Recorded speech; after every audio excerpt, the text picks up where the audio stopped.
Hey everybody, Sam Hamart with Growing Older Gay, and this is Kitchen Table. This is our weekly check-in where I tell you about what's going on at my kitchen table as well as the kitchen table of the LGBTQ fishbowl, at least the one that I see. And it's always my perspective. That's what this show is about. Our daily meme, which is coming from our social media channels, all 4 food groups except for X. You'll find us on Blue Sky, Instagram, Threads, and Facebook. This is our daily meme where we have an uplifting, spiritual, or sometimes funny little comment. Sometimes it's advice. In this case, it is a quote by Leo Herrera. Now, I've quoted him twice this week, and it's because he showed up at the Sniffies podcast talking about AI, and he had a lot of wonderful things to say. The Sniffies podcast, their new season has just rolled out starting this week, and I highly recommend you check them out if you like listening to advice around sex, hooking up, and just, the harder edge of gay life. And what he said, and he was referring to a situational thing that a lot of us older men deal with, older women too. He simply said, I don't want to be 60 years old and angry and terrified about how the world has changed. And he was referring to how we adopt technology, how we adopt changes in our community, how we adopt changes in the world writ large. It takes a conscious effort for many of us to not just go, well, it's not the way it used to be. Those damn kids today, they're into all of this stuff that's just not like when we were kids. We had to do it the right way, blah, blah, blah, blah, blah. The overall point to what he said is we really need to consciously adopt an attitude to be open-minded about changes that come towards us. We need to be open-minded to what the youth is into. And this was really around the conversation of AI. And Leo has done a lot of research, not only trying it out and embracing it in some ways around a lot of the AI agents out there, chatbots, porn AI, and really diving into how our LGBTQ plus community, mostly gay men, are utilizing AI, not only for entertainment, but to fulfill some of the emotional needs that we have. He talked about the idea of getting an AI wingman and sort of flirting with them and having them as a buddy and a friend that validates you. And that's happening. A lot of youth, I think there was some quote that a very high percentage of youth are utilizing these AI agents as a buddy, a friend, somebody to talk to. And the worry, of course, is, how are they ever going to communicate with real people? And Leo really went into a lot of this. And so I'm sort of plugging the podcast and Leo a little bit because I have to admit I'm a little bit of a fanboy of Leo. I think he's a hot guy and I love where he's coming from. And I've read his book. I highly recommend Analog Cruising. Check it out on his website. Again, we're older. I'm older. It's very easy for me to go, oh, those damn kids. And just a quick example and I'll move on, particularly in the leather community of which I am a part. People my age and older look at the youth that are coming into the leather community today, and by and large, they're into the pup scene. They're wearing pup masks. They're wearing neon colors. They're wearing sneakers. They're doing all the things the old guard leather, all those guys would be against, and maybe 20, 30 years ago would have been horrified about. I don't want to be 60 years old and angry and terrified about how the world has changed. These young kids are bringing a new flavor in. Every generation has their music, they have their clothes, they have their fashions, they have their ideas, the words they use to describe things.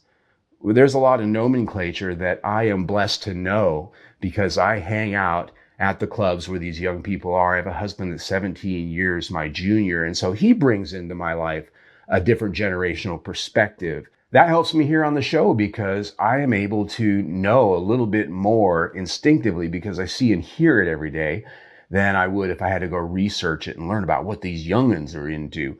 But there's young'uns that are behind him that even he in his around 40 years old age bracket, he's going, wow, these kids are all into things I don't even know what they're into.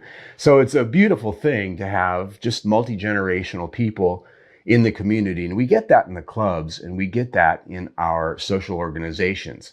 So yeah, don't be an old curmudgeon. Don't worry about those damn kids today. Join them. If you can't beat them, join them.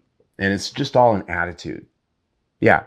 So in that way, I want to talk about some video game. Now, I am not a gamer.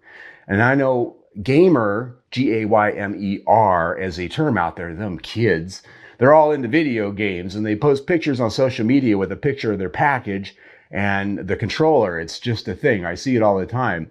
Not one of those, but I did grow up on video games back in the 80s and 90s, and I do have an Xbox. There's a PlayStation over there, I think.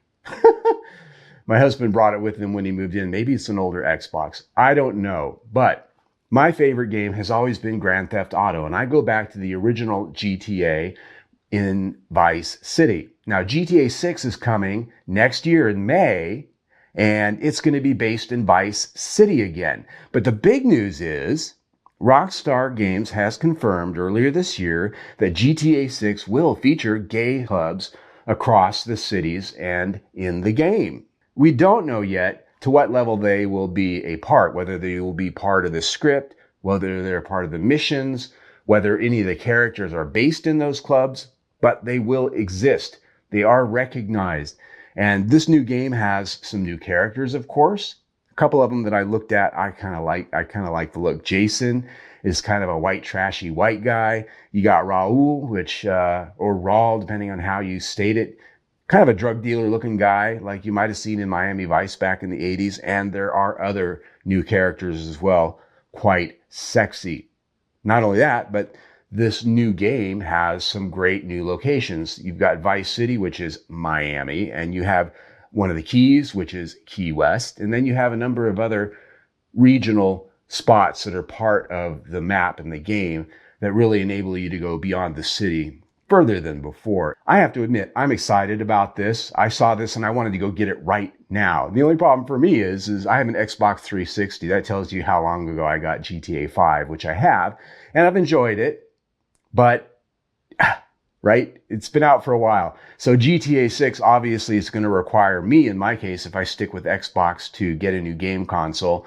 Maybe I might go to PS5. And the reasoning there is because one of the complaints I've had with my Xbox 360 since years ago when I got it almost a decade ago, every time I turn the damn thing on, it wants to spend an hour updating itself. And most of the time, I just want to sit down and play a game. And I hate that. So maybe you can comment down below if either the new generation Xbox X or S, or maybe the PS5, which one is a little bit better for the updates and that whole forcing you through updates every freaking time you turn around. I hate it. Yeah. Anyway, so we're going to talk about an event. The next event is something from Xposure Events. Now, I've plugged some of their events before. I've been to some of their events. They do bear-centric, mostly gatherings in the Southwest, although they do some down in the East. Their newest event is a cruise. This is their first ever cruise, the Xposure Voyage, April 7th through the 12th. It starts out in Los Angeles on the Virgin Brilliant Lady. This is her first sail from Los Angeles Harbor, and it stays pretty close. It goes to San Diego, Santa Barbara, Ensenada, and there are bear parties all during this 5-day cruise, both on the ship as well as at the locations where the boat docks. This is an event that is all-encompassing. There are no children on this ship. Now, the ship itself does have other people on it, but they have dedicated spots and areas just for the bear group. And while they don't have like full nudity out in the public, they have spaces within the zone where the bear event is that you can be nude if you choose. They also have blocks of rooms that all have open connecting balconies. So what you can do is have your door open and you can meander up and down the ship along the balcony, and you can cavort and canoodle and visit and sort of be a social butterfly and leave your doors open if you'd like to let people in. You get where I'm going there. So this really sounds like a lot of freaking fun. And the price, in my mind, is actually pretty good as well. It's $2,900 all-encompassing for two. $2,900 all-encompassing for two people. And that includes a balcony room with a hammock. You have a rain shower in the room and LED mood lighting. The package also includes access to all of the Xposure ship parties, port parties, and of course the dining is included.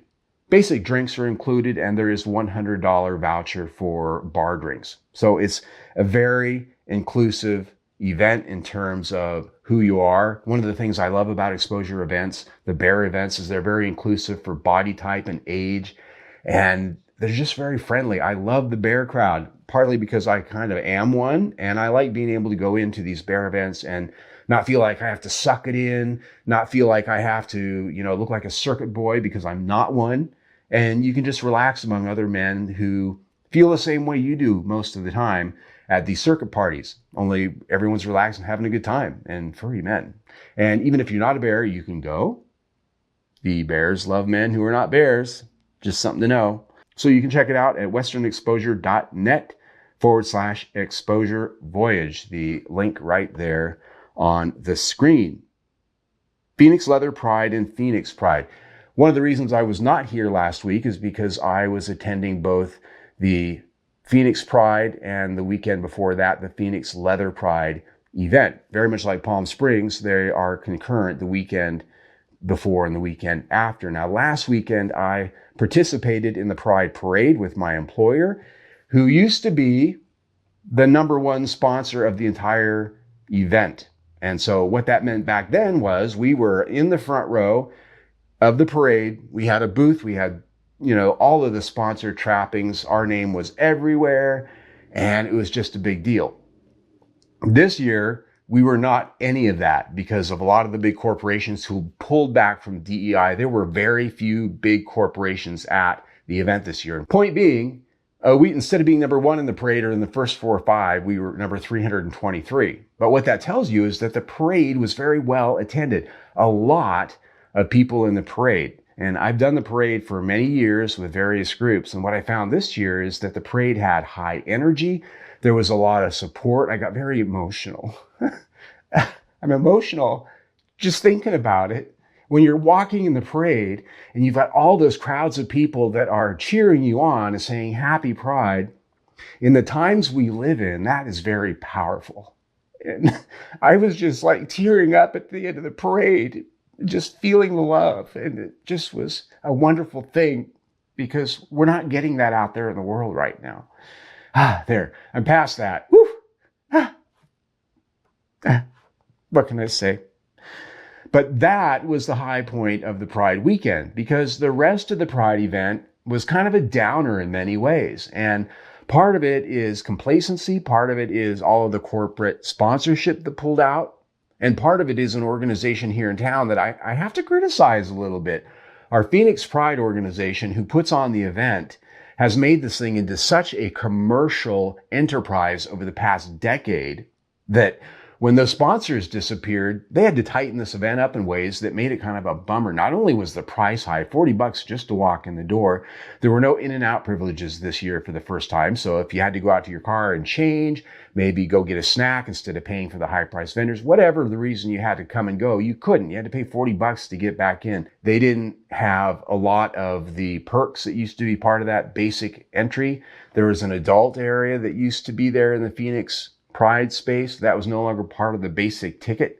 There was just a lot of things that disappointed people that did go. I did not go. And sort of as an anecdotal thing, I was doing HIV testing at a local venue on the Friday before the weekend. And I did about a dozen people.